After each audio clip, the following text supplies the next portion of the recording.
বন্ধুরা রান্না সালে উনুন সালে এসে গেছি দেখো রান্না করতে। তো সব জোগাড় করে নিয়ে বসে পড়েছি, রান্না করতে বেলা হয়ে গেছে। আজকে রান্না করবো দেখো, এই যে এখানে আছে 5 রকম শাক কেটেছি, পেঁয়াজ দিয়ে ভাজা করব। আর এটা হচ্ছে পালং শাক, এই সবজিটা দিয়ে চচ্চড়ি করবো। আর কিছুটা বেগুন ও নিম বেগুন হবে। আর এটা হচ্ছে গিমে শাক, এই বছরের প্রথম আজকে করব। আলু সেদ্ধ দিয়ে খাওয়া হবে গিমে শাক ভেজে। এটা যে চিংড়ি চচ্চড়ি হবে। আর আজকে হবে এই তো বাসমতি চাল ভিজিয়েছি, বাসমতি চালের ভাত করব, ঠিক আছে। আর থাকবে তার সাথে একটু মসুর ডাল পাতলা করে। আজকে এই পর্যন্তই রান্না বান্না। আর একটা জিনিস কেটে দিয়েছিস, হ্যালো, ভুলে গেছিলাম বন্ধুরাই, দেখো এখানে আছে মাছ ভাজা।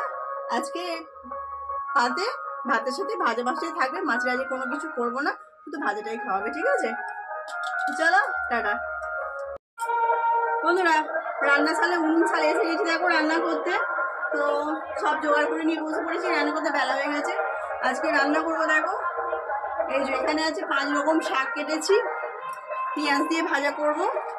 আর এটা হচ্ছে পালং শাক, এই সবজিটা দিয়ে চচ্চড়ি করব। আর কিছুটা বেগুন ও নিম বেগুন হবে।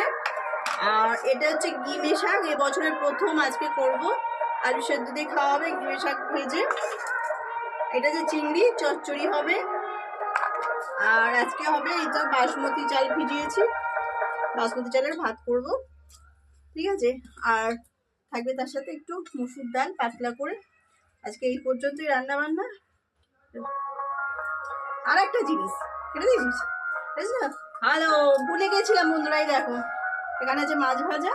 আজকে ভাতের সাথে ভাজা মাছটাই থাকবে, মাছের আজকে কোনো কিছু করবো না, শুধু ভাজাটাই খাওয়াবে, ঠিক আছে। চলো টাটা।